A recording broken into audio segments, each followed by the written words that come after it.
Assalamualaikum warahmatullahi wabarakatuh. Terima kasih kami ucapkan kepada kementerian yang sudah memberikan kesempatan kepada saya mewakili daripada peternakan saung domba. Bukan juga mungkin yang sukses ya Pak ya, baru membangun. Artinya saung domba sebenarnya sudah berdiri di Bogor kurang lebih berumur 5 tahun, dari tahun 2009. Dan saya create peternakan ini dari awal, dari nol. Dan dari seorang pekerja saya berhenti menjadi seorang peternak murni gitu loh. Background saya sebenarnya karena ini adalah ajang investasi, saya mau mengajarkan, bukan mau mengajarkan, mau sharing bahwa siapapun bisa beternak, siapapun bisa menjadi orang yang berkecimpung dalam peternakan domba. Hasil yang baik adalah kalau kita ngomong sebuah komputer, bahwa produk-produk yang baik nantinya yang akan dijual dan diinvestasikan adalah sumbernya kembali dari peternakan dan pertanian. Tidak ada yang beternak, tidak ada yang bertani, maka tidak akan ada namanya hasil-hasil dari peternakan dan pertanian. Mungkin terima kasih sekali lagi dikasih kesempatan. Bagi bapak-bapak yang sudah ada di depan, terima kasih memberikan kesempatan untuk saya berdiri di sini untuk berbicara. Saya bukan peternak yang sangat sukses, tapi saya membangun ini sudah 5 tahun. Jadi mungkin akan sharing sedikit. Tema saya hari ini adalah siapapun bisa menjadi peternak. Kalau kita ngomong di daerah-daerah manapun, mereka itu sudah beternak mungkin 5 ekor, 4 ekor, 3 ekor. Orang di desa tidak perlu belajar tinggi-tinggi pun bisa menjadi peternak. Lalu kenapa kita yang seringkali sudah sekolah tinggi, sudah S1, sudah S2, sudah S3 takut melangkah untuk menjadi seorang peternak? Itulah saya ingin mengajak teman-teman dan bapak-bapak, ibu-ibu untuk memulai menjadi seorang peternak. Saya kenalkan diri saya dulu Pak. Ini adalah salah satu buku saya. Kita Saung Domba dalam waktu 5 tahun sudah menerbitkan baru 1 buku tahun kemarin. Langkah sukses menjadi peternak domba dan kambing secara otodidak. Kenapa secara otodidak? Karena saya backgroundnya bukan peternakan. Saya backgroundnya adalah keuangan Pak. Saya keuangan dan akuntansi. Jadi mungkin ini ajak sharing-sharing. Mungkin saya malah mungkin belajar dari bapak-bapak ibu-ibu yang memang basicnya adalah sarjana peternakan atau sarjana pertanian. Saya cuma seorang yang lihat, wah ini ada peluang, saya ada uang dikit, saya lakukan bisnisnya. Jadi mungkin tidak yang paling pintar, tapi saya akan sharing apa yang telah saya lakukan selama 5 tahun. Oke, siapa saya? Saya adalah Hardiansah Ismail Lubis Pak. Saya ini orang Batak gitu ya. Saya orang Batak yang terjun di dunia peternakan. Artinya sebenarnya saya biasanya kalau sama Batak kita tahu bahwa saya biasanya itu ada di tambal ban dan kondektur-kondektur yang ngurusinnya seperti itu. Sekarang saya ambil nih lahannya yang lain. Ini lahannya orang Jawa Barat. Saya coba untuk menekuninya. Dan kenapa gambarnya keren Pak? Saya mau bilang dulu saya keren sebelum masuk domba. Setelah masuk domba agak kayak gini hancur Pak, gitu loh. Dulu waktu jadi domba keren Pak, foto model. Ini pakai kacamata, pakai begitu kena peternakan. Selamat datang di dunia panas-panasan, selamat datang di dunia kotor-kotoran, dan kita masuk namanya dunia peternakan yang kata orang kotor, tetapi ada harapan di situ. Dan besar sekali harapan di negara kita Indonesia yang harusnya adalah sumber agraria. Tanah banyak, rumput banyak, semua banyak, tinggal kita yang mau berbisnis atau tidak. Jadi saya bilang adalah, saya lahir 3 Desember 79. Saya bilang saya adalah perantauan Sipoltak. Saya orang Batak yang masuk ke dalam dunia peternakan domba yang pada konon katanya adalah biasanya mainan dari orang Jawa Barat. Oke, saya Pak sebelum masuk ke domba, saya dulu pernah bekerja di beberapa perusahaan, Tugu Pratama, Jasara Harja, Standard Charter Bank, Teltek, dan terakhir saya hampir 7 tahun di PT Medco Energy International sebagai lead finance management atau manajer bagian investasi daripada Medco Energy. Dan saya memutuskan resign di tahun 2009 untuk menjadi seorang peternak. Karena saya punya mimpi di situ. Saya punya cita-cita untuk kayaknya Indonesia ini oke kalau kita jadikan sebagai sentra peternakan Orang luar negeri aja bisa, kenapa kita tidak gitu. Tapi terus terang memang tidak gampang, tidak mudah untuk masuk ke dunia peternakan. Apalagi background saya sama sekali Pak, kalau Bapak lihat ini semua adalah keuangan, tidak ada peternakan. Ini keuangan semua, global market staff, finance supervisor, finance staff, lead corporate finance, sampai dengan saya akhirnya masuk ke Saung Domba Internasional. Enaknya apa Pak kalau punya perusahaan sendiri? Tinggal taruh aja Pak, Chief Executive Director, CEO, gampang Pak, perusahaan sendiri, nggak susah. Siapa orang nanya, ya saya CEO-nya, saya yang bangun, gitu loh Pak, nggak ada masalah, orang nggak akan komen untuk itu. Ini adalah background saya Pak. Lalu saya kuliah dulu di D3 Asuransi Universitas Indonesia, S1 Akuntansi Pancasila, dan S2 di Manajemen Keuangan Universitas Indonesia. Artinya saya mau bilang pada bapak-bapak ibu semua bahwa kalau memang mau berinvestasi, nggak usah takut melangkah, karena saya punya bukan backgroundnya adalah background peternakan. Saya backgroundnya adalah background keuangan yang terjun ke dalam bisnis peternakan. Jadi mari kita tinggalkan pemikiran-pemikiran yang sering banget kita bilang bahwa ini adalah halangan kita untuk maju. Kalau sebuah motivasi selalu bilang bahwa kita ini manusia bagaikan gajah yang diikat kakinya dengan seutas tali rapia. Karena diikat dia tidak berani melangkah. Kenapa? Karena dia mikir kaki saya diikat.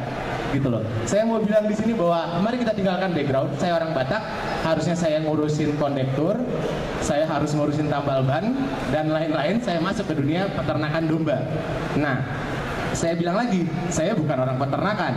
Saya adalah orang keuangan, tapi saya masuk ke dunia peternakan. Jadi kalau ada pun di sini yang memang ahli peternakan, malah saya mau belajar ajari saya Pak, karena saya taunya cuman mencoba usaha. Oke, kita sudah belum gede Pak, Saung Domba belum gede, belum apa-apa. Kita itu 5 tahun beroperasi, setiap bulan kita menjual akikah hampir 70 ekor akikah setiap bulan. Dan penjualan bibit dan daging sebagai tambahan penghasilan kita. Lalu setiap tahun kita menjual baru 300 ekor domba untuk kurban. Tetapi kita memiliki speciality seperti tema ini bahwa kita tidak membuka lapak Pak. Kita menjual kurban di Jakarta, Jabodetabek, itu 300 kurban tanpa membuka lapak dan semua orang order lewat internet. Kita punya internet 3 website yang mensupport peternakan saung domba, dan hampir 300 ekor, 95% penjualan kita itu lewat internet. Dan orang pesan, dan kita bilang even 1 ekor pun orang di Cilincing sana kalau mesen cukup telepon kita, transfer uangnya, nanti hari kurban datang barangnya.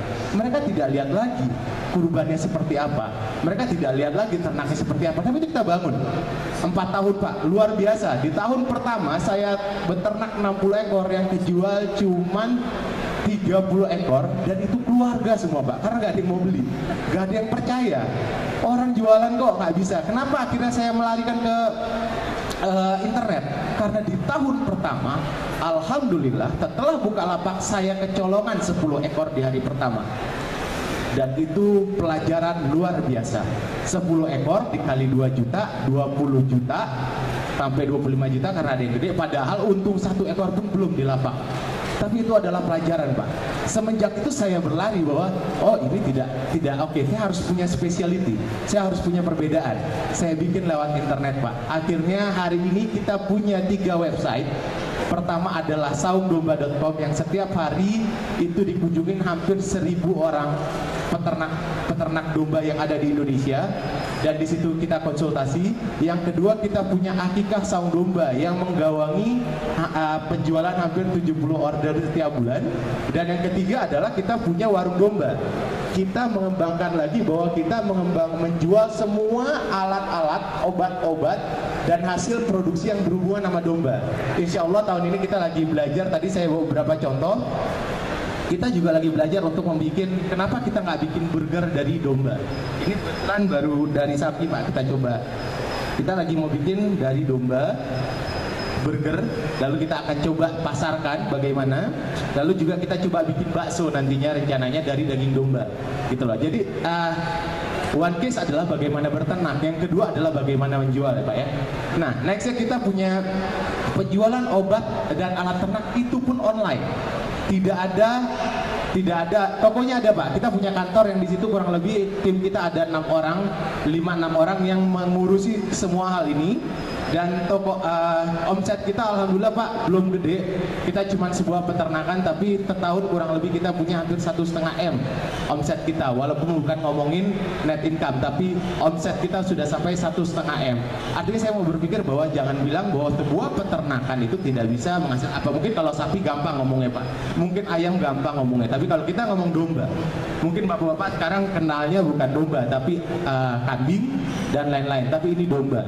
Saya bilang bahwa saya peternak domba dan panggil saya Dodi Domba, bukan Hardiansa, Ismail dan panjang yang lain-lain. Panggil saya Dodi Domba di Facebook, di Twitter, di pet semua kita mainnya adalah Dodi Domba. Sehingga nanti kalau di jalan bapak ketemu saya adalah Dodi Domba Pak. Dan alhamdulillah kita sudah pernah diliput oleh majalah Kontan dan majalah Agrina. Kita sudah pernah masuk Trans 7, lalu kita sudah masuk ke media Indonesia dari beternak domba ini. Artinya apa? Bahwa saya belum gede Pak, tapi saya mau membagikan mimpi bahwa kalau kita mau berusaha, sebenarnya even background kita bukan background apa-apa, tapi kita punya niat, istiqomah dan berjalan terus, insya Allah ada peluang di situ. Oke. Our video sebenarnya video Pak ya, tapi saya mau gambarin. Kenapa domba Pak? Nggak monyet. Ini artinya buat biar Bapak nggak serius ntar lagi ngantuk pasti ya Pak. Jam-jamnya ngantuk ini. Ini bukan domba Pak. Ini monyet. Tapi kenapa domba? Monyet pasti lagi pada bingung. Kenapa domba Mas Bro? Kata dia. Oke Pak. Sekarang kita ngomong domba. Domba itu tingkat reproduksinya Pak tinggi. Dalam 2 tahun itu bisa 3 kali melahirkan. Artinya apa? Dalam 2 tahun 3 kali melahirkan. Kali 1,3 average calculation-nya, artinya hitungan rata-rata. Kalau kita bikin feasibility study adalah 1,3. Artinya kalau kita punya 4 ekor dalam 1 kali lahir itu dikalikan 1,3 jumlah anaknya, itu untuk aman menghitung. Berarti 4 kali 1,3 kurang lebih 5 ekor domba setiap kali lahir. Berapa lama dia lahir? Yaitu setiap 5 bulan dia melahirkan. Tetapi kita hitung adalah 2 tahun 3 kali melahirkan. Berarti kalau saya punya 4 ekor domba, dalam waktu 2 tahun saya bisa punya 12 ekor domba. Kalau saya optimum itu baru standar optimum. Tetapi kalau kita mau lebih menggiatkan lagi mesin produksinya, bisa 4 kali dalam waktu 2 tahun. Gimana hitungannya? Domba itu Pak 5 bulan melahirkan, hamil dan melahirkan. Setelah dia hamil dan melahirkan, dia 1 bulan lagi akan menyusui anaknya untuk masuk masa sapi. Dan selama 2 bulan lagi dia nanti akan masuk ke dalam masa di mana dia akan dikawinkan. Dan nanti dia akan kembali lagi ke masa hamil dan melahirkan lagi. Jadi 8 bulan average-nya, rata-ratanya 8 bulan kali 3 berarti 24 bulan bisa melahirkan 3 kali. Tapi kalau mau lebih optimal lagi, bagaimana setelah itu domba melahirkan, kita kawinkan lagi. Jadi setelah 1 bulan dia lahir, dombanya keluar, anakannya dia lagi menyusui, dia keluar masa birahi pertamanya Pak. Karena domba ini punya masa birahi 17 hari. Setiap 17 hari dia punya masa birahi untuk dikawinkan. Dan kita tinggal datangkan jantannya, maka dia akan dikawinkan. Dan jantan ini hebat, begitu si betinanya birahi, hidungnya akan monyong-monyong kayak kambing Pak.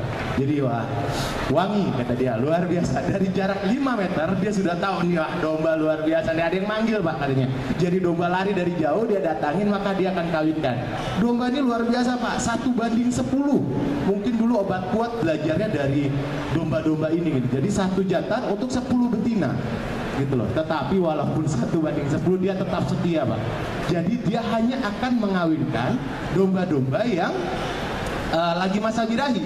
Jadi yang akan dikawinkan itu yang lagi masa birahi. Jadi kalau ada 10 satu kandang dan 1 jantan, 1 hari kerja dia cuma ngejar 1 cewek aja.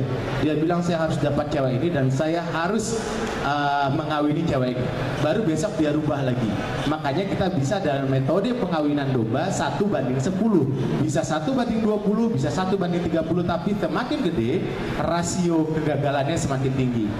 Oke, yang kedua belum ada market leader Pak. Mungkin Bapak sudah dengar kalau sapi market leadernya siapa? Mungkin kita bisa gain pineapple yang ada di Lampung besar, ayam, carun popkan dan lain-lain. Dan kalau di domba dan di kambing mungkin kita masih usaha-usaha kecil, Pak. Kita masih menengah kecil. Artinya apa? Di sini untungnya memang tidak membludak, butuh waktu yang agak lama untuk bisa menghasilkan. Tapi bagi saya untung karena ini tidak menarik bagi pengusaha-pengusaha yang besar untuk masuk ke sini. Tapi it's a big change di sini karena sangat besar kemungkinannya. Lalu modal yang tidak terlalu besar, Pak. Kalau sapi kita beli modal itu 10 juta, tapi kalau domba paling 1.200.000 kita punya 1 ekor. 1.250.000 kita punya 1 ekor betina. Lalu kita punya jantan, terserah mau jantan yang super itu bisa harga sampai 15 juta sampai 25 juta. Kalau Bapak Ibu pernah lihat domba Garut, domba adu, ya itulah dia gitu loh. Tetapi sebenarnya kita dengan modal 10 juta pun 12 juta kita sudah paling nggak punya satu peternakan yang isinya kurang lebih 12 ekor ternak. Artinya untuk memulai bisnis ini tidak seribet harus memiliki satu sapi mungkin yang harganya mungkin 13 juta. Jadi ini yang lebih menguntungkan dari dunia domba dan kambing gitu loh. Modal tidak terlalu besar. Let's say dengan uang 20 juta kita sudah bisa menjadi peternak domba dan kambing ya. Berikutnya adalah persaingan yang masih menengah. Di dunia domba kambing kita tidak mengenal ada bos-bos gede yang bisa menghampiri kita, tidak. Kita sama peternak domba kambing biasanya pertemanannya erat, Pak. Kita saling mendukung. Di Jakarta, kalau di kambing mungkin ada Aspenas, ada ini dan ada HPDKI. Kita saling konsultasi, kita saling bertemu dan saling komunikasi di situ. Nah, jadi persaingan belum begitu keras di situ. Akhirnya saya bilang, aduh, saya belum jago-jago banget. Jadi saya masuk ke dunia yang persaingannya agak menengah aja deh, gitu. Oke? Lalu modal yang tidak terlalu besar, keulang. Lalu hasil olahan proses yang banyak, Pak. Domba ini, Pak, hasilnya itu dari ujung kepala sampai kotorannya pun sudah laku, Pak. Dari kepalanya, itu kepala domba Garut yang gede itu ada kemarin yang minta sama kita dari Song Domba, kalau ada domba besar, tolong kita mau bikin hiasan rumah untuk di air keraskan, gitu loh. Dari kulit domba itu lebih dipakai atau lebih mahal untuk bikin gesper karena kualitasnya lebih bagus. Jadi kalau punya domba dan kambing, biasanya pengrajin jaket kulit yang dipakai Mas mungkin ya, itu jaket kulit itu dari kulit domba, Mas. Dari kulit sapi ada ya, tapi dari kulit domba yang mungkin lebih mahal. Lalu gesper, dompet dan lain-lain itu dari kulit domba. Dagingnya nggak usah diraguin deh. Kita ngomong daging satu pasar aja di Depok nih Mas, karena kebetulan saya orang Depok. Satu pasar di Depok aja bisa motong 30 ekor sampai 50 ekor domba dan kambing setiap hari. Satu pasar. Gitu ya. Kenapa? Karena tukang sate bergelimpangan. Di mana-mana ada tukang sate. Itu baru dari dagingnya. Satu pasar. Kalau di Depok aja ada pasar Cibinong, ada pasar Depok Jaya, lalu ada Kemiri Muka. Let's say 100 sampai 150 ekor domba mungkin. Kita ambil aman aja deh, Mas. 75 ekor deh. 75 ekor baru Depok. Kita belum ngomong lagi Jakarta, Pasar Minggu. Kita belum ngomong lagi Jakarta Selatan. Kita belum ngomong lagi sumbernya di Tanah Abang. Berapa banyak yang dipotong setiap harinya untuk domba dan kambing. Memang orang tidak melihat selama ini, tapi itu besar, pasar ini besar gitu loh. Itu baru dari hasil olahannya. Kepala sudah, kulit sudah, daging sudah pasti, ya. Sekarang kita ngomong buat domba untuk domba guling, domba guling atau kambing guling. Di Jakarta ini hampir 4 bulan ke depan gedung nikahan itu sudah penuh full book. Mas bayangin aja, Bapak Ibu bayangin, 4 bulan ke depan Balai Kartini yang gede-gede itu pasti mereka menyediakan domba dan kambing guling. Domba dan kambing guling, let's say ada 20 atau 30 tempat pesta di Jakarta, dan hampir 4 bulan ke depan sudah full book Jumat, Sabtu, Minggu. Satu minggu itu ada 3 hari. 3 hari kali let's say 20, makanya 2 ekor lah. Berarti hampir 80 ekor setiap minggu. 80 ekor udah ketek sampai dengan 4 bulan kemudian. Catering di mana-mana pakai domba guling dengan berbagai macam nama lah. Arabian beef, sheep, whatever gitu, semua memakai domba dan kambing. Kita ngomong lagi, 1 ekor, satu kayak misalnya sate Senayan, berapa makainya? PSK yang mungkin sehari bisa pakai puluhan sampai ratusan ekor domba. Peluang ini besar, itu baru dari situ. Kita ngomong apa lagi Pak? Enaknya domba ini punya nilai religius, mengakikahkan anaknya. Mengakikahkan anaknya orang Jakarta ini, walaupun ada TV dan listrik, tapi memang produksi anaknya luar biasa banyak. Hampir 6.500 anak setiap bulan. Sekarang kita gampang hitungan deh, 6.500 anak. 6.500 anak menurut data BPS 50% is cowok dan 50% cewek. Berarti kita ambil yang gampang, 6.000, 3.000 cowok harus dikali 2. Berarti 9.000 ekor domba yang harus dipotong untuk memenuhi kebutuhan akikah dari orang Jakarta. Kita ngomong gampang, 9.000, yang muslim 90%, berarti 5.400. 5.400 oke, yang ngerti akikah mungkin 50% lah atau 60%. Kita ngomong 60%, 5.400, let's say 3.000 orang lah ya. 3.000, kita cuma ngambil 3% aja lah.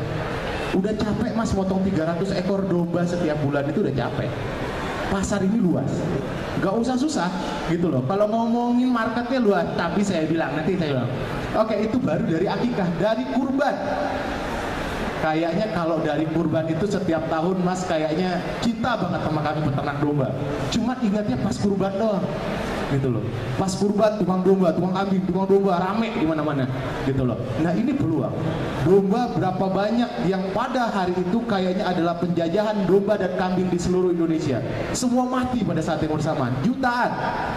Itu adalah pasar domba dari semuanya. Ya, membantu syiar agama. Enaknya ini Mas, di dunia ini, yang enaknya di dunia bisnis domba ini adalah syiar agama. Alhamdulillah selama 5 tahun orang akikah tidak ada yang nyeleweng duitnya, karena orang berniat pada saat akikah. Mereka ngasih duit, oh saya mau akikah anak saya. Begitu ngasih duit, kita tinggal kirim. Gak ada yang bilang, oh besok lusa gak perlu bagian penagihan, karena orang benar-benar niat di sini. Enak. Kurban, mereka tidak mau barang, mereka yang minta tidak mau dikirim barangnya kalau nggak lunas dulu. Enak Pak, kita nggak perlu mengeluarkan biaya untuk gontok-gontokan gitu loh. Ini enaknya, dan paling nggak kita berpahala. Setiap kali membantu orang berbisnis dalam bentuk syiar pasti berpahala. Dan satu lagi, goat and gold tidak akan pernah mati. Bisnis goat, kambing atau domba itu tidak akan pernah mati. Dari zaman Nabi dulu, bahkan Nabi kita salah satu peternaknya juga gitu ya. Nabi kita dulu peternaknya juga gitu. Goat and goat, goat tidak akan pernah mati. Goat juga. Kenapa goat tidak pernah mati? Kata salah satu buku, mohon maaf Pak Ibu, kata salah satu buku mengatakan bahwa ada salah satu masakan kuliner bilang, selama mohon maaf di bawah manusia masih bolong, dia butuh sesuatu untuk dimasukkan. Jadi orang pasti makan setiap hari. Mau keadaan dunia gempa bumi, mau pemilihan presiden, mau legislatif, tetap nyari bakso dan sate kambing untuk dimakan. Habis mereka kampanye, ya makan. Mau ada acara, ada gempa bumi di mana-mana, ya butuhnya makanan. Jadi bisnis ini tidak akan habis. Namanya bisnis makanan. Yang itu daging. Bisnis sumber bahan pakan tidak akan mati ya Pak tadi. Lalu pasarnya sangat luas. Tadi udah gede banget Pak saya ceritain. Yang seru lagi Pak, bisnis peternakan ini enaknya orang itu tidak mau masuk ke bisnis peternakan karena konsepnya, wah bisnis peternakan itu kotor, bau. Jadi aman bagi saya yang masuk ke bisnis peternakan, lumayan mengurangi resiko orang-orang yang mikir, wah ini bisnis peternakan ini menarik, tapi begitu masuk ke bisnis peternakan, wah bau. Gak mau, mundur 3 langkah. Alhamdulillah, kalau bagi saya Pak, saya punya waktu untuk mengembangkan. Tapi kalau dalam bisnis lain, orang, wah ini gampang. Kalau orang kita, saya selalu bilang bisnis domba atau peternakan is a hard barrier business, atau bisnis yang mempunyai tingkat kesusahan yang tinggi. Susah masuk, susah keluar. Artinya apa? Masuk ke dunia peternakan Pak, kita harus belajar bagaimana ini ngasih makannya, bagaimana ini sakitnya, bagaimana domba mau ininya, mau itunya, mau itu banyak banget. Tapi kalau yang easy barrier bisnis, tapi apakah gampang Pak? Besok masuk peternak langsung untung? Enggak Pak. Saya butuh hampir 4 tahun, dan saya bilang 2 tahun awal it's a bleeding time, waktunya berdarah-darah, puasa dan lain-lain. Ini adalah peternakan Pak, bisnis tidak ada yang ada di atas buku. Bikin bisnis hari ini besok untung, itu ada Pak, rezekinya 1 dibanding 1 juta lah. Tapi kalau mau masuk bisnis, apalagi bisnis peternakan, kita aja Pak belajar di bisnis peternakan membedakan antara kambing. Kapan waktunya nih kambing saya kasih golok sama saya kasih suntikan? Itu mikirnya hampir 3 jam, keburu kambingnya mati. Jadi nggak jadi duit Pak, gitu loh. Jadi ini domba, aduh, udah geleper-geleper, tapi dikasih obat ini sembuh nggak? Wah, nggak sembuh nih. Wah, kalau nggak sembuh, mendingan saya potong. Saya jadikan daging jadi sate, nggak ada masalah. Atau saya tungguin aja ini domba sampai wah ini sembuh. Itu aja butuh belajar. Waktunya nggak sebentar. Saya hampir setengah tahun untuk merelakan satu domba siap dipotong. Padahal saya bilang ini harganya nggak masuk akal kalau dipotong. Ini bisnis peternakan. It's a hard barrier business. Kalau kita ngomong yang easy barrier business atau bisnis yang sangat gampang, itu adalah tinggal kita beli handphone. Kita beli handphone di Mangga 2, lalu di Mangga 2 kita bawa ke Depok, beli 1 juta, jual 1.100.000, untung 100.000. Gampang kan Pak, pulang kita beli sate kambing, nggak perlu melihara kambingnya, gitu kan? Oke, kita tidak perlu beli kambingnya. Tapi kalau kita ngomong handphone, ini gampang, tinggal beli. Tapi besok lusa tetangga kita begitu melihat kita beli motor, beli mobil, beli, wah enak nih bisnis. Besok dia masuk lagi ke bisnis itu dan terjadilah persaingan yang gampang. Jadi saya bilang bisnis domba tidak gampang. Bisnis sapi tidak gampang. Apa besok Bapak Ibu berbisnis langsung jadi duit lusa besok kita bisa naik Mercy? Ya enggak. Saya hampir 4 tahun masih sama mobil saya itu aja Pak. Saya masih mengembangkan. Tapi alhamdulillah sampai hari ini saya sudah menggaji kurang lebih hampir 20 orang untuk menjalankan bisnis peternakan saya dan kantor saya. Gitu loh. 20 orang ya. Saya rasa mungkin tidak gede-gede tapi alhamdulillah gitu loh. Butuh waktu untuk mengembangkannya. Oke, ini kenapa domba Pak? Peluangnya banyak.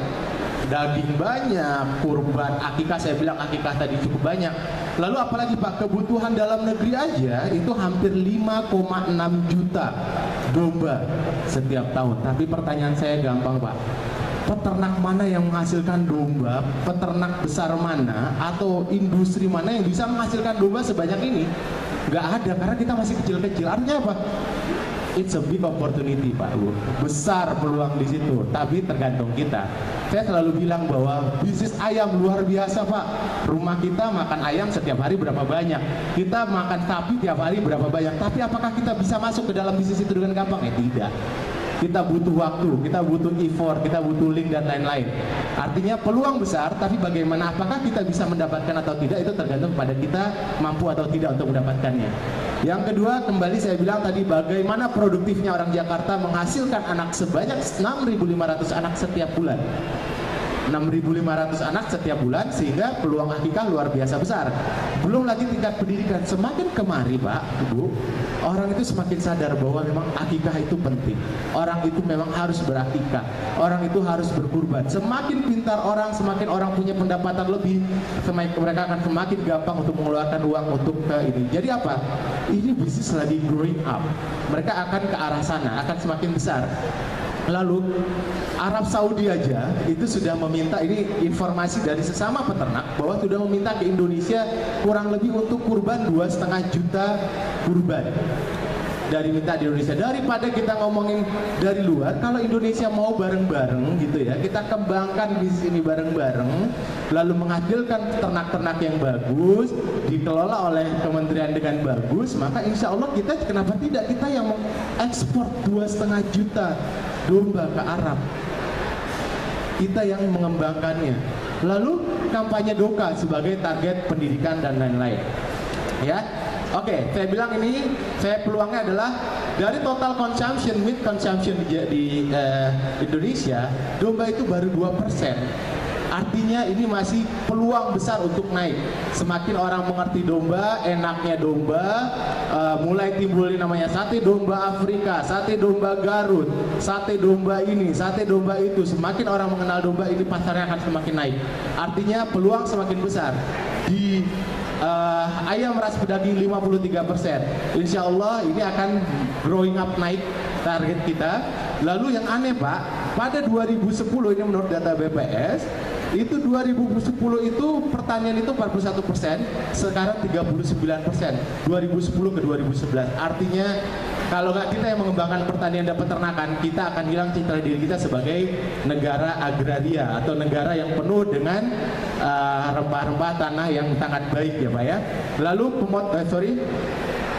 pemotongan ternak tercatat per tahun seperti ini Pak. Kalau kita lihat, dan penduduk Jakarta, kalau kita ngomongin penduduk Jakarta ya, Jakarta yang paling mantep Pak jumlahnya. Jadi daripada kita ngomongin kemana-mana, saya mau konsentrasi dulu untuk marketing Jakarta. Jadi saya akan mengambilkan Jakarta sebagai centering marketing kita. Oke, itulah gambaran kenapa saya memakai domba untuk setiap harinya. Mari kita akan ngomong mengenai apa sih sebenarnya agribisnis atau peternakan itu. Dengan demikian, agribisnis peternakan merupakan kegiatan usaha yang terkait dengan subsektor peternakan mulai dari penyediaan sarana produksi, proses produksi, penanganan pasca produksi, pengolahan sampai pemasaran produk ke konsumen. Ini yang sering salah banget sama kita, bahwa kita sering niat pada saat kita ngomong kita mau beternak itu cuma ngurusin ternaknya aja, tapi tidak ngurusin bagaimana menjual satu ekor ternak ke orang sehingga jadi duit gitu loh. Ini yang paling susah di kita. Jadi kalau Bapak Ibu mau beternak, yang pasti adalah bagaimana beternaknya satu hal, it's hulunya, bagaimana menernakan ekor domba. Yang berikutnya adalah bagaimana menjual dombanya. Itu juga penting.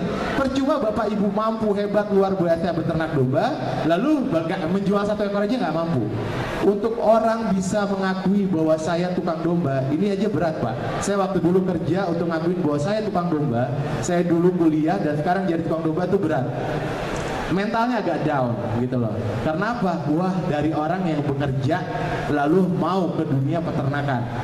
Yang orang teman-teman yang biasanya nongkrong di tempat-tempat enak, saya nongkrongnya sama peternak. Saya nongkrongnya pakai celana pendek gitu loh. Dari ini pun sebuah mental bagaimana menjual satu ekor ternak.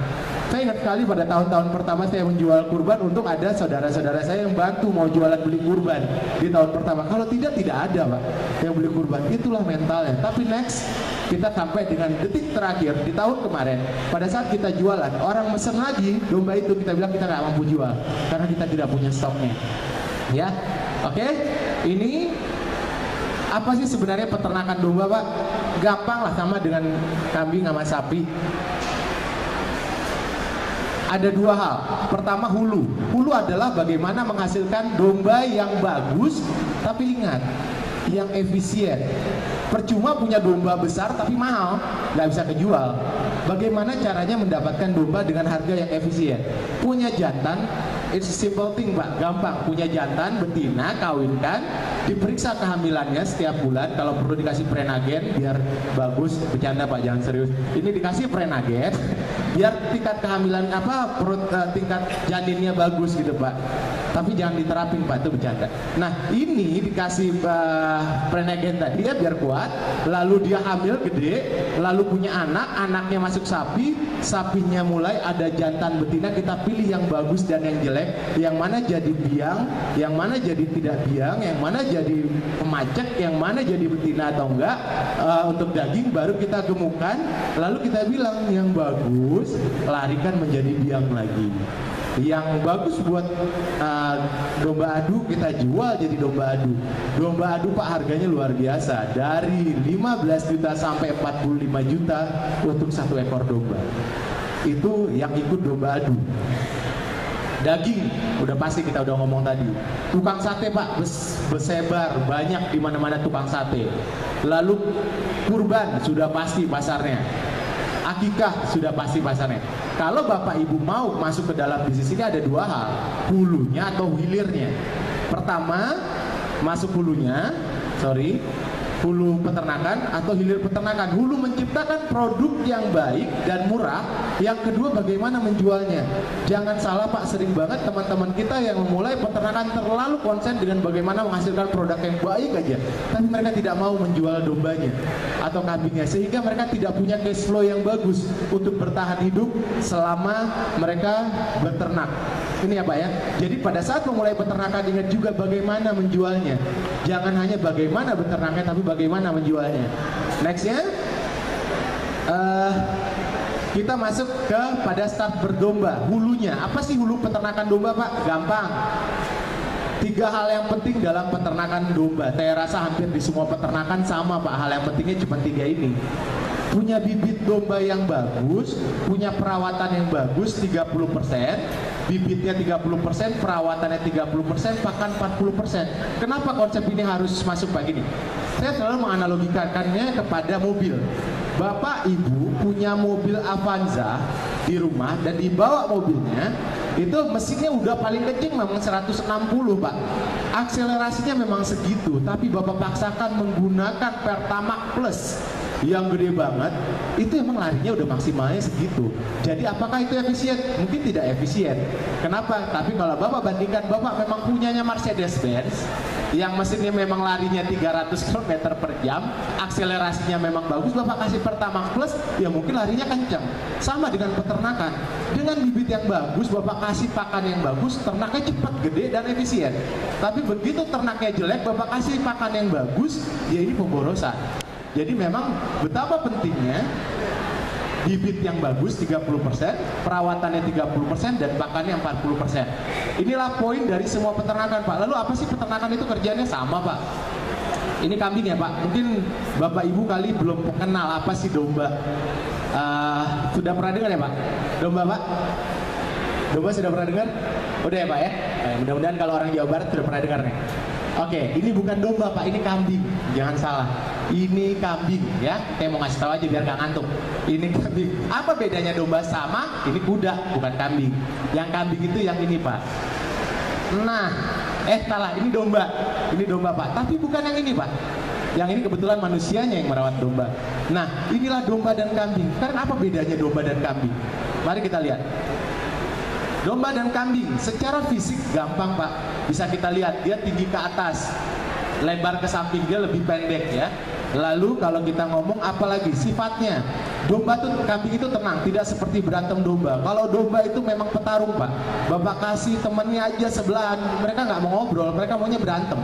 Gitu. Jadi kalau punya kandangnya emang sukanya domba, itu dia pasti akan berantem dari ujung ke ujung. Siapapun lawannya akan saya hantam. Jadi kita kalau berbisnis mungkin kayak gitu juga Pak. Siapapun lawannya saya akan melawan siapapun lawan saya. Domba mau gede Pak di ujung sana, kecil di ujung sini ya berantem. Hantam tengah, yang kecil melipir, dia mundur lagi, berantem lagi sampai dia yang pingsan sendiri. Ini hebatnya domba, nggak tahu diri kadang-kadang Pak.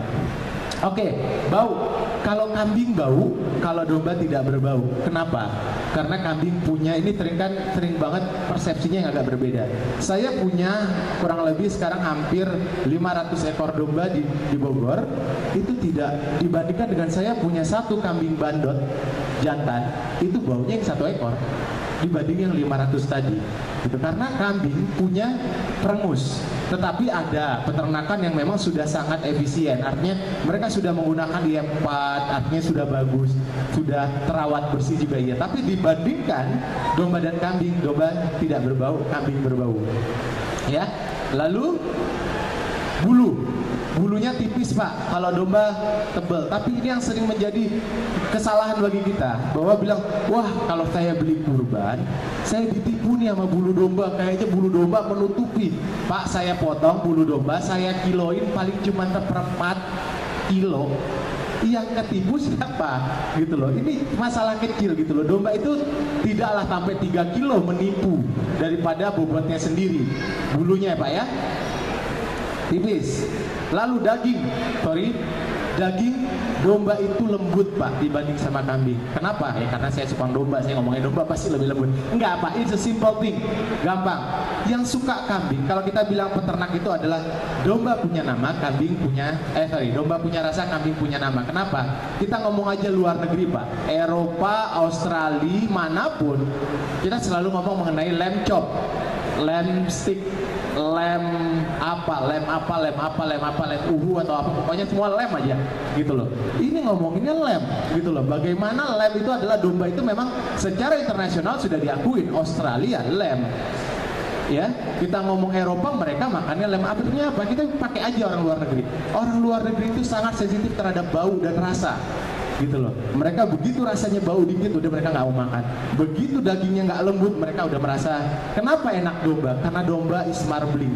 Di dalamnya ada lemak di dalam dagingnya yang membuat mereka lebih enak rasanya. Daging. Jadi kita bilang selalu kambing punya nama, domba punya rasa. Banyak orang-orang yang jualan sate besar di Jakarta jualannya sate kambing, tapi yang dipotong adalah domba. Tetapi saya tidak akan sebutkan namanya di sini karena kita pernah ngobrol untuk itu.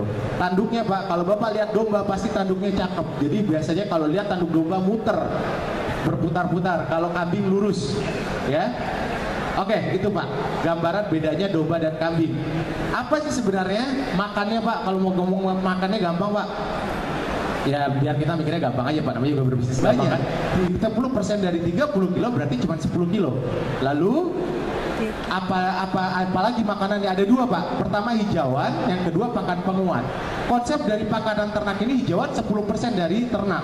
30 kilo kali 10% 3 kilo. Lalu ada namanya pakan penguat yang Bapak sering dengar namanya konsentrat, ampas tahu, bungkil ini, bungkil itu, bungkil ini. Jangan-jangan yang di dapur belum dimasak udah dianggap bungkil gitu loh. Ini bungkil padahal mau dimasak di dapur. Enggak Pak. Bungkil itu adalah pakan penguat. Pakan penguat itu apa? Pakan yang dilatihkan kepada ternak untuk menguatkan pakan utama. Jadi pakan utamanya rumput, tapi karena rumput ini proteinnya tidak mencukupi untuk pakannya ternak sehingga dia harus ditambahkan dengan pakan penguat. Let's say kalau kita ngomong domba penggemukan itu butuh hampir 14% karena rumput itu berbagai macam jenis. Ada rumput lapang cuma 2%, ada rumput gajah cuma 6%, ada rumput macam-macam Pak ya. Sorry saya lupa, azola dan lain-lain itu hampir mungkin cuma 8-7%. Nah, untuk mencapai 14% ataupun 13% kita butuh pakan penguat untuk menambahkan persentase proteinnya sehingga domba bisa menghasilkan bobot yang seperti kita mau, ya. Oke, nextnya diapain Pak? Memandikan Pak. Mereka juga mandi walaupun tidak pakai Lux karena susah kalau mereka pakai Lux mandi. Mereka datang ke toko, Bu saya mau beli Lux, pasti yang punya toko lari gitu loh. Ini domba bisa mau mandi sendiri. Apa gunanya memandikan ternak? Karena ternak butuh juga kalau mau ke mall ganteng Pak gitu loh, kan dia mau ke mall, mau ke apa gitu ya, jadi dia butuh yang ganteng-ganteng, makanya dia harus mandi supaya apa? Tidak berbau. Domba ini juga sama aja dengan manusia, walaupun kita seperti ini kalau nggak mandi 3 hari bau, domba juga demikian. Dimandikan untuk tidak berbau, menghilangkan kutu. Kenapa? Domba yang kotor itu biasanya mempunyai kerentanan terhadap penyakit. Begitu dia berpenyakit, dia berkutu. Kalau Bapak Ibu sering lihat domba itu menggarukkan badannya atau kambing menggarukkan badannya ke dalam dinding, berarti dia lagi berkutu. Kalau dia menggerakkan badannya terus, berarti dia mengeluarkan energi. Kalau dia mengeluarkan energi mengganggu penggemukan, itu yang tidak bagus. Artinya apa? Kita cuma mau domba itu gimana caranya duduk bangun, duduk bangun, duduk bangun, duduk bangun, makan tidur, makan tidur, makan tidur, makan tidur. Tiba-tiba besok Idul Adha, tiba-tiba dia harus dipotong kurban ya Pak ya. Nah itu yang penting. Lalu menghilangkan kutu, lalu meningkatkan penampilan. Udah pasti domba yang putih, saya bisa jamin Bapak kalau hari-hari kurban satu domba dimandikan, satu tidak, pasti Bapak milih yang mandiin gitu loh. Kenapa? Karena itu lebih bagus, lebih bersih, bulunya lebih putih gitu loh. Menjauhkan ternak dari penyakit, menaikkan harga jual. Kapan dimandiin Pak? Jangan tiap hari, nanti capek kita mandiinnya. 2 minggu sekali atau 4 minggu sekali, atau memang ternaknya lagi kotor banget gitu. Nextnya apa? Mengawinkan ternak Pak. Saya sudah bilang bahwa domba memang luar biasa, 1:10. Bapak punya 1 jantan cukup untuk 10 betina. Ya, ini kekuatannya. Lalu kegunaannya sudah pasti Pak, punya anak. Kalau kita bayangkan punya 5 ekor domba, 4 ekor domba saja dalam waktu 2 tahun kita punya hampir 15 ekor anak. Gimana kalau punya 100 ekor domba? Berapa ratus ekor anak yang akan kita punya dalam waktu 2 tahun. Lalu menyalurkan kebutuhan biologis. Kita harus sama-sama menyalurkan kebutuhan biologisnya pada si ternak sendiri. Lalu meningkatkan keuntungan peternak. Disinilah sumbernya. Si peternak juga harus menghasilkan duit, menghasilkan dengan sekarang jumlah peternak yang tidak begitu banyak dan dengan bibit-bibit betina yang sering dipotong hampir setiap hari, ini membuat harga ternak setiap tahun naiknya meningkat. Mungkin Bapak waktu itu kurban cuman harganya 900 1 juta. Mungkin tahun ini Pak saya bisa gambarkan sampai 1,8 sampai dengan 2 juta. Karena pertumbuhan peternak yang untuk menghasilkan anak itu semakin lambat karena belum banyaknya orang masuk ke dalam ini. Nextnya dicukur Pak, domba juga dicukur. kadang-kadang di mohawk, tergantung lah perkembangan zaman. Mereka harus dicukur, ada menaikkan dicukur untuk menjauhkan ternak dari penyakit karena berkutu juga, lalu meningkatkan penampilan ternak, lalu menaikkan harga jual. Sudah pasti ternak yang rambutnya ganteng pasti akan lebih laku. Lalu itu kapan dilakukan? 2 minggu sekali, 4 minggu sekali, dan apabila kotor, ya. Itu membersihkan tanduk ternak, Pak, karena domba ini tanduknya mahal. Jadi begitu melihat tanduk yang walaupun barangnya dombanya kecil, tapi kalau tanduknya gede biasanya udah kelihatan besar banget. Untuk itu perlu dilakukan namanya membersihkan tanduk ini. Di sekitar tanduk ini kita harus bersihkan. Kenapa? Karena konsepnya adalah rumput dan benalu. Kalau di samping tanduk tadi terlalu banyak bulu, maka dia akan menyebabkan pertumbuhan tanduknya semakin lambat, sehingga tidak akan menghasilkan tanduk yang luar biasa. Meningkatkan penampilan ternak, menaikkan harga jual, memaksimalkan pertumbuhan. Ya, oke, Pak. Saya punya waktu berapa lama lagi ya, Pak? Masih lama? Udah ya. Ini masih banyak kegunaan menggunting kuku. Meningkatkan penampilan untuk menghindari kuman di kuku, karena di dalam kuku sama seperti kayak manusia, semakin banyak kotoran di dalam kuku menyebabkan sumber penyakit masuk ke dalam, sama seperti kayak manusia. Lalu ternak juga, kalau domba, Pak, itu harus dilatih untuk bertarung, karena setiap hari mereka memang karakternya adalah bertarung. Mereka harus dilatih tarung 1 minggu sekali. Ya, ini adalah pembentukan tanduk domba, Pak. Domba itu kalau Bapak sering lihat bahwa ada tanduknya seperti ini, ada 1-2 kasus mereka juga harus dibentuk tanduknya. Kalau di kita mungkin kita harus operasi plastik untuk membetulkan hidung kita, Pak.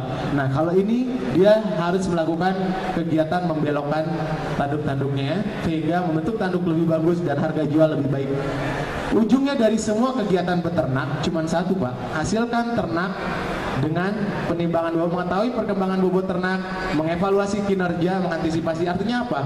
Percuma saya kasih makan banyak-banyak, tapi saya tidak mampu menjual ternaknya. Artinya apa? Saya harus membandingkan antara biaya yang saya keluarkan untuk beternak dan daging yang saya dapat setiap bulannya. Itulah poinnya. Di semua peternakan, lele, ayam, sapi, semuanya konsepnya sama.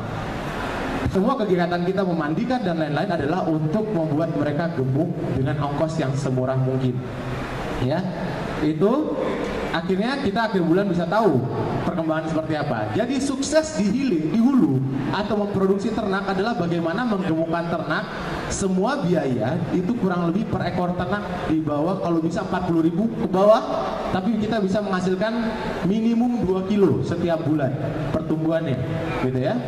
Lalu pembibitan bagian per tahun minimum 2 kali produksi, gitu Pak. Jadi tingkat kematian rendah, kualitas baik, hanya produksi 35.000 per bulan. Lalu PK, jadi paling sukses berproduksi maksimal. Siapa yang sukses di peternakan domba adalah orang yang bisa menghasilkan dombanya dengan kualitas yang luar biasa, tapi dengan biaya yang serendah mungkin. Lalu itulah tadi hulunya, Pak, bagaimana menghasilkan ternak. Lalu berikutnya, ia menjual dombanya, Pak. Ini yang paling susah di kita. Hanya sibuk beternaknya doang, tapi tidak mau menjual ternaknya. Bukan tidak mau, tapi tidak mampu untuk menjual ternaknya. Gimana cara menjual ternak? Ya udah, Bapak harus mendeklar bahwa saya adalah tukang domba, saya adalah tukang kambing. Semua orang harus tahu saya ada domba. Semua orang harus tahu saya ada kambing. Makanya nama saya di BB pun Dodi Domba. Nama saya di Facebook Dodi Domba. Biar orang tahu saya tukang domba. Pada saat tingkat saya ngelihat muka saya, kayaknya nggak jauh beda sama domba.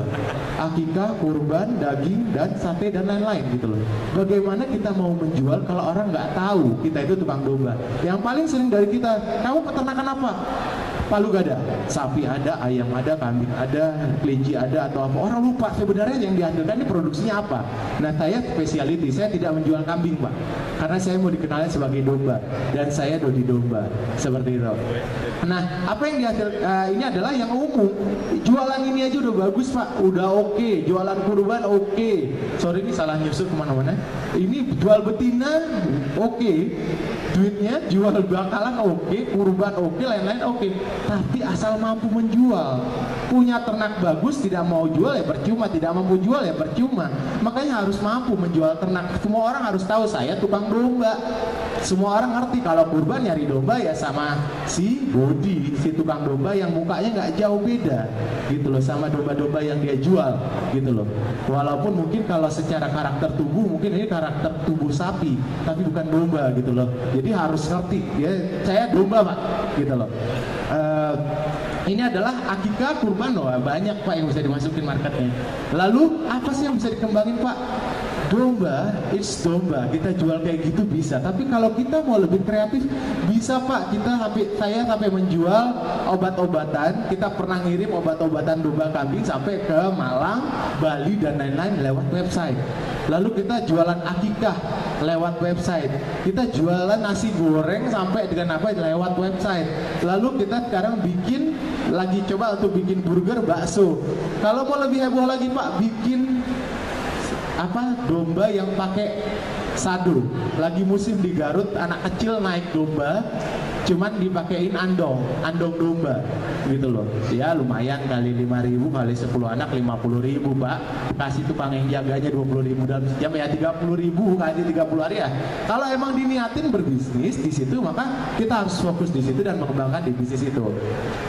Sukses in selling adalah menjual sebanyak-banyaknya. Baik saya jual satu hari ini, tetapi saya mengembangkan penjualan saya sampai sebesar mungkin sehingga saya mempunyai uang yang sangat banyak. Itulah Pak ya, mungkin karena waktunya sudah habis. Tadi saya mau mengasihkan pesan-pesannya dari pengalaman saya. Ini bukan mengajarkan, tetapi lebih arah ke sharing bahwa sebenarnya kalau kita mau, kita niat bahwa menjadi peternak itu tidak susah. Dan mungkin saya diminta kemarin ngomong bahwa kalau mau beternak ya udah kita kembangkan aja. Kita mulai dari sekarang. Yang paling susah dari orang memulai berbisnis adalah dia tidak mau melangkah. Lebih banyak berpikir daripada melangkahkan bisnisnya. Gagal hari biasa. Kalau gagal tugas kita cuma satu Pak Bu, besok bangun lagi, coba lagi. Kalau masalah cerita kegagalan banyaklah yang saya alami. Bahkan hari pertama saya keluar dari Medco Energy untuk bekerja, saya keluar dari Medco Energy bekerja. Hari pertama saya keluar dari kandang jam 2 pagi, potong ternak di kandang, dan saya masuk ke pasar, di pasar Kemiri Muka, dan hari pertama luar biasa saya diajak berantem sama preman pasar. Artinya apa? Resiko banyak, tetapi nggak usah dipikirkan, jalani, nikmatin aja Pak. Biasa salah, dan jangan berpikir ideal dalam memulai bisnis. Udah punya uang 20 juta, jalankan 20 juta. Punya uang 10 juta, jalankan 10 juta. Jangan mikir kalau bisnis itu punya uang 1 miliar.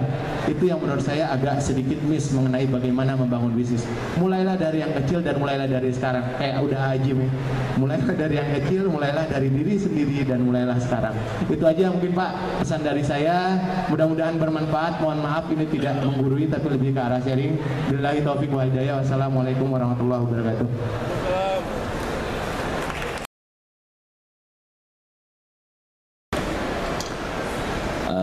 Cuman yang saya ingin tanyakan, sebetulnya ketika kita mau fokus di budidaya domba itu harus minimal punya berapa ekor Pak? Terus terang kalau di sana kita secara mayoritasnya hanya menyisihkan tenaga saja Pak. Jadi nggak fokus kesehariannya itu kita sebagai peternak. Terus yang kedua, betul apa yang dikatakan Bapak, kita hanya bermain kalau udah suka, udah hobi di budidaya, kita lupa terhadap apa dengan apa yang disebut dengan hilirnya dan pemasarannya. Nah ini barangkali ada tip bagaimana caranya kita bisa memasarkan domba dengan posisi daya tawar yang lebih tinggi dan keamanan pembayarannya juga bisa dijamin Pak. Karena terus terang ya kalau zaman sekarang mungkin emang banyak banyak cara untuk ya mengarah kepada yang kurang enak. Itu barangkali Pak ya, dua poin. Terima kasih. Assalamualaikum warahmatullahi wabarakatuh. Mengenai pertanyaan Pak Hendar, ini sumbernya domba Pak. Biasanya saya juga sering main ke Cianjur, lihat ya Pak ya. Mungkin kita nanti sekali-sekali bisa ke tempat Bapak untuk melihat ini. Sebenarnya membangun market memang tidak gampang Pak. Saya menjual domba di tahun pertama itu akikah saya kembangkan, alhamdulillah setahun cuma laku 1 ekor, itu juga paman yang beli Pak, gitu loh. Kalau nggak paman yang beli mungkin tidak laku tahun itu, gitu loh. Jadi tidak gampang memang membangun yang namanya market, butuh waktu, butuh kesabaran, butuh nilai tambah. Tapi saya cuma bilang satu Pak dalam marketing, kasih tahu saya Pak Hendar 5 alasan kenapa saya harus beli domba di Bapak. 1, tingkat karkasnya bagus, kalau Bapak bilang gitu. Tenang Mas Dodi, kalau beli domba di saya harganya bagus, bersaing, karkasnya bagus, kirimannya tepat waktu, lalu bentuknya keren, dan kita tersediaan populasinya cukup banyak. Sehingga pada saat kita ngomongin sebuah marketing, kita ngomongin kembali pada saat Bapak mau marketing, apa kelebihan saya dibandingkan peternak-peternak lain. Itu yang pasti. Kasih saya 5 alasan kenapa saya harus telepon Bapak untuk pesan ternak dari Bapak. Sementara saya nggak kenal sama Bapak, saya harus berani coba-coba telepon Bapak untuk mengirimkan ternaknya kepada saya, dan mungkin mendapatkan ternak yang tidak sesuai harapan. Jadi kasih saya 5 alasan Pak. Bapak mungkin bisa di rumah, kenapa ternak saya bisa harus saya jual keluar? Alasannya apa orang mau beli? Itu biasanya kalau basic di marketing seperti itu Pak. Nilai tambah dari ternak saya apa? Gitu loh, saya orangnya baik. Di telepon kan sering banget Pak kalau kita di teman-teman itu, oh janjinya hari Kamis, datangnya Jumat depan, hari Minggu. Nah ini mungkin yang harus diperbaiki. Yang pertama mungkin pertanyaan Bapak, berapa banyak sih yang harus saya ternakin? Itu kembali kepada berapa banyak penghasilan yang Bapak ingin harapkan. Kalau Bapak mau punya penghasilan berapa? Bapak mau main apa dulu? Mau main bibit? Kan kita bisa tahu nih Pak, saya jumlah bibit sekian, saya jual harganya sekian, untungnya sekian. Baru saya bisa tahu, saya bisa mau penghasilan berapa, itu yang saya kembangkan.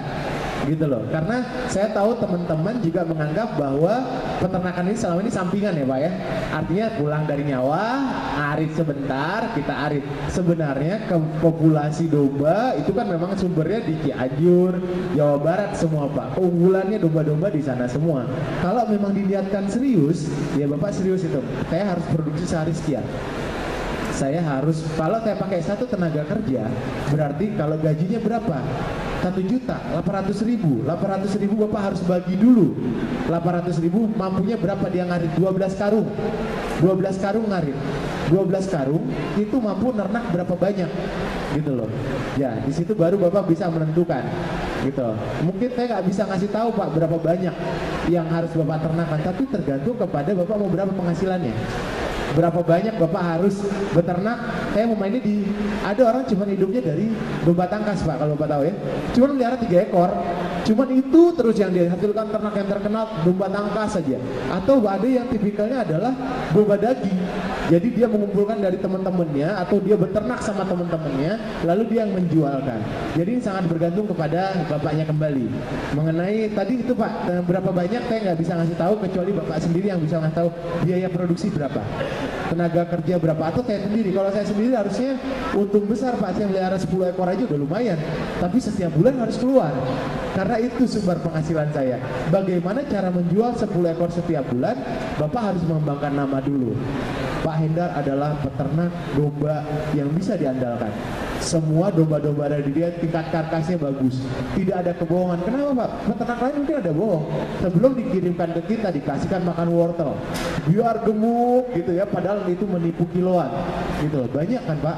Bapak adalah peternak yang jujur, pembayaran tidak ada masalah, tepat waktu, insya Allah banyak lah Pak. Artinya harga pun murah. Bapak bisa mengenalkan pada supplier Bapak, sama saya pasti harga tidak akan ambil untung besar-besaran. Saya akan kasih tahu berapa saya belinya. Saya minta ongkos untuk apa? Maklun kalau misalnya Bapak misalnya beli. Tapi kalau Bapak produksi bisa dong harga pasar.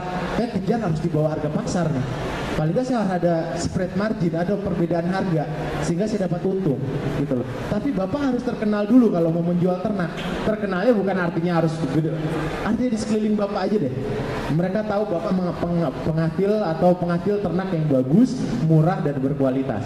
Masalah jumlah kembali kepada Bapak, pelan-pelan mulai dari 5 ekor, 10 ekor, nanti lihat wah ini berhasil, saya kembangin lagi 15 ekor. Saya tidak mau menyuruh orang langsung mulai ke 50 ekor karena kemampuan setiap orang berbeda-beda. Itu Pak Endar, mudah-mudahan bermanfaat. Ada lagi? Nur Hadi ya. Waalaikumsalam. Bukan peternak tapi ya demen lah dengan peternakan ini. Mudah-mudahan ini awal dari Amin. hanya kita untuk berusaha. Betul Pak. Saya mau bertanya ciri-ciri dari bakalan atau indukan yang baik itu gimana? Oke. Kemudian yang kedua, Bapak tadi cerita dari peranakan itu yang baik-baik saja, yang normal-normal saja. Saya tanya ketika terjadi atau pernah terjadi enggak Pak? Ini ada peranakan atau indukan itu melahirkan katakanlah ada kelainan gitu. Misalnya kakinya 3, itu gimana perawatan Bapak dan penanganan selanjutnya itu? Terima kasih. Assalamualaikum warahmatullahi wabarakatuh. Hidupnya peternakan ini bisa kita ngomong seharian Pak. Karena waktunya cuma 30 menit ngomong di sini. Kalau Bapak mau tahu mengenai masalah di peternakan banyak Pak. Saya tidak menyangkal bahwa di peternakan pasti akan ada yang mati. Namanya peternakan, kita makhluk hidup. Kalau di lele mungkin setiap hari ada mati 5, tapi di domba juga ada Pak. Setiap bulan mungkin ada, 3 bulan ada, 4 bulan lagi musim hujan, itu kita harus pintar mengasih dia jamu dan lain-lain sehingga badannya panas. Jadi kalau saya ngomongin masalah akan banyak, tetapi kalau kita mikirin masalah, kita tidak akan masuk aja dulu mupiak di dalam Pak. Oh udahlah, yang penting harus aku yakin dulu berjalan bahwa saya memang mau masuk ke bisnis ini, maka masuk. Kalau tidak Bapak ngomong dengar negatif dari orang banyak Pak, nanti kalau ngomongin, wah kemarin saya melihara 3 ekor mati, saya melihara 1 ekor mati. Ya semua itu harus dipelajari Pak. Di tahun pertama Pak, di bulan pertama, alhamdulillah cobaan saya yang paling takjub adalah saya memasukkan 175 ekor dan 30 ekor mati dalam waktu sebulan. Kalau saya kasih tahu itu Bapak pasti udah mundur. Ini kalau kita punya niat memang menjadi peternak, maka harus belajar Pak. Semua saya orang keuangan, dari mana saya tahu? Bahkan orang kandang saya yang manajer peternakan, yang saya bikin yang memang bukan orang keuangan juga, telepon sama saya, Mas Dudi, kayaknya kambing kita disantet. Setahu saya disantet cewek cantik, bukan kambing Pak. Makanya saya bilang nggak mungkin ini disantet, gitu loh. Makanya saya bilang setiap domba mati, tolong dibelek perutnya. Kita lihat, saya ngobrol sama teman, oh kembung domba ini kembung, perlu talah ngasih makan. Masalah banyak lagi Pak, yang akikah masalah tadi yang kurban dicuri orang. Bahkan pun kalau resiko bisnis, teman saya yang mungkin guru saya lah ya, yang sudah hampir 10 tahun, kemarin itu kecurian hampir 1 truk domba masuk ke dalam satu institusi, dia bilang institusi yang besar, dia tukar di situ, dombanya hilang, nggak bisa menuntut siapa. Jadi masalah akan banyak banget. Masalah tadi lahir 3 Pak, itu kebanyakan kalau misalnya lahir kaki 3. Penanganannya adalah pada saat Bapak mau domba itu punya nutrisi, kandungan nutrisi setiap pertumbuhan fasenya. Setiap kalau fasenya sudah menuju ke lahiran, dia butuh nutrisi berapa.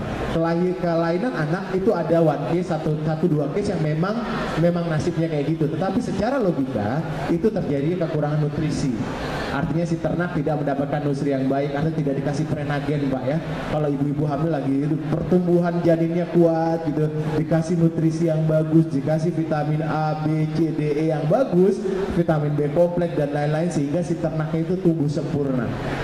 Paling masalahnya di situ Pak. Kalau secara logika beternak, karena semua itu bisa dilogikain Pak. Ini ternak kayak manusia Pak, gitu loh. Bahkan orang salah satu peternak bilang, apakah kandangnya bagus? Bapak tinggal datang ke kandangnya, Bapak betah nggak di dalam kandangnya? Kalau Bapak aja nggak betah, apalagi itu domba yang seharian di situ.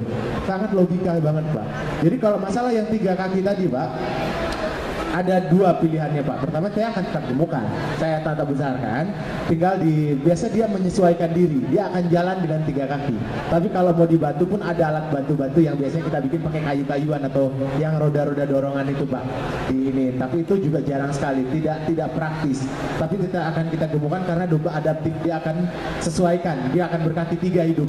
Lalu nanti yaitu Bapak masukkan ke kelas potong. Jangan dikembangkan lagi. Tapi si induk tidak akan terus-terusan lahir 3 terus, dia akan di kaki 3 karena itu ada kesalahan di sebuah proses, atau induknya yang masih kemudaan sehingga belum masuk masa kawin, kita sudah kawinkan, sering banget gitu. Belum masuk masa pengawinan kita sudah masukkan dikawinkan, sehingga ada masalah di kelahiran, atau nutrisinya kurang, atau tingkat mataharinya yang kurang sehingga tidak mendapatkan vitamin D yang bagus. Ada banyak alasan gitu loh. Jadi untuk masuk sebuah masalah banyak alasan yang bisa menyebabkan itu Pak. Mengenai bakalan yang bagus itu beda-beda Pak. Bakalan yang buat adu tangkas ya Bapak tinggal datengin aja. Paling gampang Bapak datangin orang yang mempunyai adu tangkas atau biang yang bagus, udah pasti dia akan bagus. Tapi gampang Pak. Sebenarnya di internet pun ada ukuran domba yang kualitas bagus tingginya berapa. Dari dinas Pak udah keluar, itu emang udah standarnya, tingginya berapa, lebarnya berapa, bentuk kepalanya seperti apa, itu udah standar. Ada standarnya semua Pak. Dan itu memang kita pakai.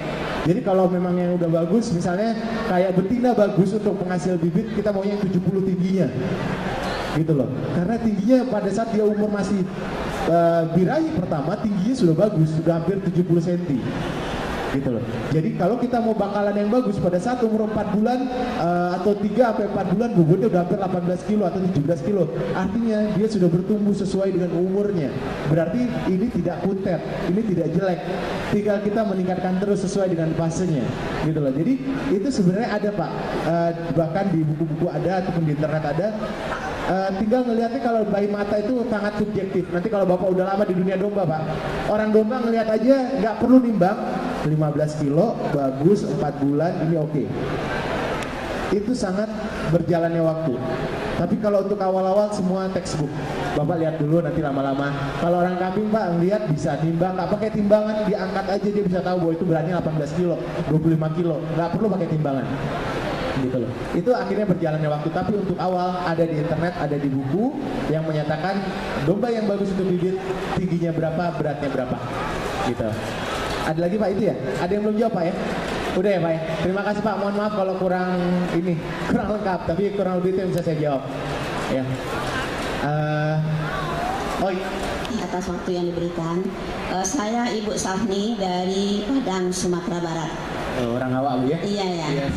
Ada kampung di Pasaman Bu. Ya, dengan cerita tadi yang menarik itu Pak Dodi Domba. Iya. Saya di sini bukan usaha Dodi Domba, tetapi usaha lele yang diolah, kemudian dikeringkan dengan oven. Kalau mataharinya bagus, dijemur dengan matahari. Nah, itu yang diapakan dalam UKM binaan kelautan. Betul. Di sini walaupun saya tidak usaha domba, tetapi saya di sini juga sangat menarik, malahan menimbulkan semangat saya nanti kalau tiba di Padang untuk peternak domba, karena saya punya lahan yang luas. Lahan tidak disewa dan kemudian rumput-rumputan yang hijau juga luas, dan orang-orang bekerja juga antusias di tempat saya itu. Di sini saya mau menanyakan, tadi Pak Dodi mengatakan peternak domba itu bagus untuk selanjutnya. Di sini saya menanyakan bagaimana cara pembuatan tempat tidurnya atau kandangnya, berapa jaraknya dari tanah supaya dia tidak sakit atau tidak dingin, atau berapa lebarnya untuk berapa ekor domba. Dan pertanyaan kedua, pertanyaan itu juga sudah disinggung oleh Bapak yang di samping saya, yaitu masalah-masalah yang dialami selama beternak domba. Sekian dan terima kasih. Yang pertama masalah-masalah lah biar sama ya Bu ya. Masalahnya banyak banget. Kalau ibu seorang peternak Ibu artinya adalah seorang pengusaha, makanya ibu akan mengurus ini ternak dari ban mobilnya bornya rusak sampai peternaknya kabur, itu udah urusan ibu semua. Masalahnya banyak bu, jadi bukan hanya domba, karena kita ngomong peternak, ibu mau menjadi peternak bukan peternak biasa. Ibu mau ngomong 30 ekor, 40 ekor, ibu akan ngomongin yang namanya manajemen. Ibu harus mikirin sistem penggajian, belum kita punya untung tiba-tiba peternak datang, bu saya butuh anak saya mau melahirkan gitu, ada lagi. Jadi masalah ini akan berjalan waktu bu, masalah ini akan timbul terus. Kalau masalah di peternak sama bu, artinya gini, dengan waktu ibu akan belajar. Saya tidak bisa mengasih tahu semua masalah-masalah. Waktu pertama masuk, nanti ibu akan belajar. Peternak ibu nggak ngerti beternak gimana, ibu yang harus rajin beternak, mencari ilmu. Ibu harus mau mainkan dombanya, ibu harus mau masuk ke dalam kandang. Saya selalu bilang kalau mau berbisnis, kawinlah sama bisnisnya. Jangan cuma jadi yang bilang cuman ini dimandiin, ini dibersihin, ini tolong diinin, ini tolong diinin, enggak. Kita harus masuk dulu untuk di awal untuk mengetahui totally mengenai peternakan ini. Masalah banyak bu. Saya bilang dari awal yang tadi menjualnya susah. Yang kedua, menggemukkan itu tidak gampang bu. Setiap daerah harus punya pola yang berbeda. Kenapa? Ibu mengambil pola dari buku diterapkan di Padang itu berbeda. Kenapa? Di Padang yang murah bukan ampas tahu. Mungkin yang murah bungkil ini, bungkil itu, bungkil ini, bungkil itu.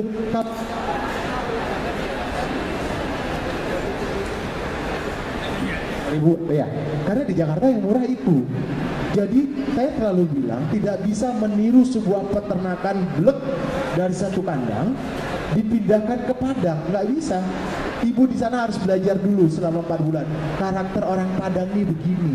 Baru mau datang ke kandang jam segini. Karena beda-beda bu. Masuk orang Jawa karakternya beda. Mereka jam 6:30 kayaknya kalau melek mau kerja. Beda sama orang Batak kayak saya. Begitu lihat orang pengennya ngobrol, bukan kerja gitu. Ngobrol gitu loh. Itu orang Batak gitu loh. Beda lagi sama orang Padang.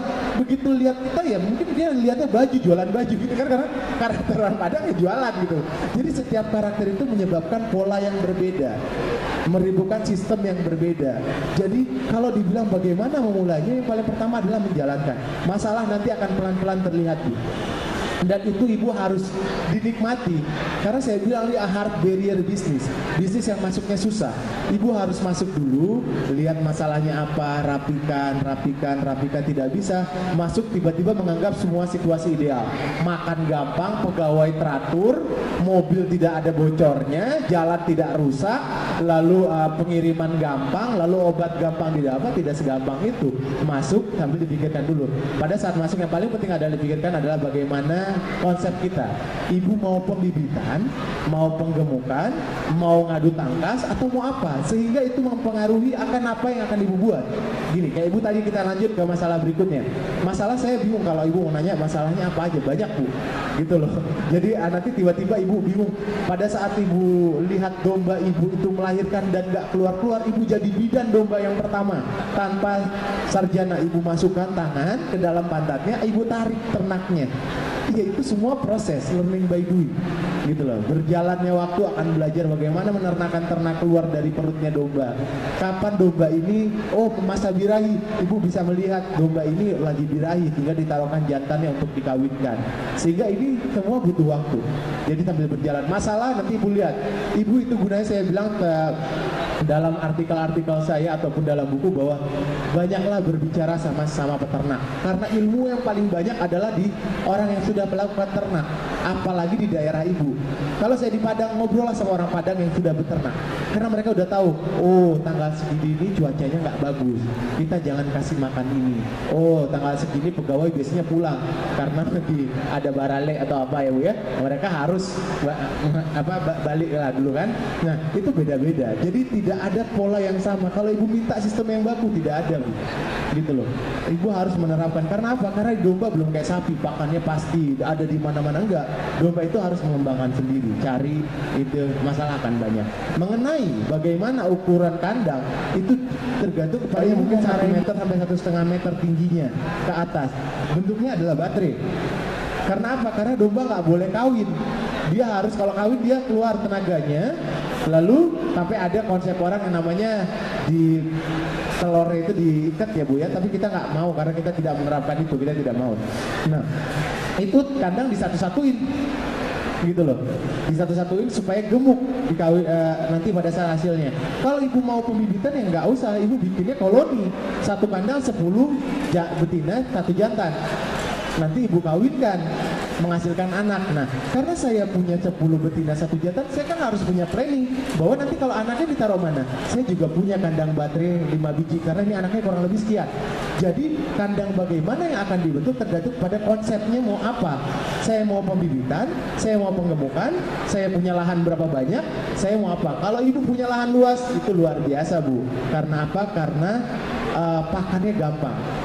Kalau sistemnya adalah mengampar, itu dengan rumput gajah kurang lebih itu 1 hektar itu untuk 100 ekor domba selama setahun.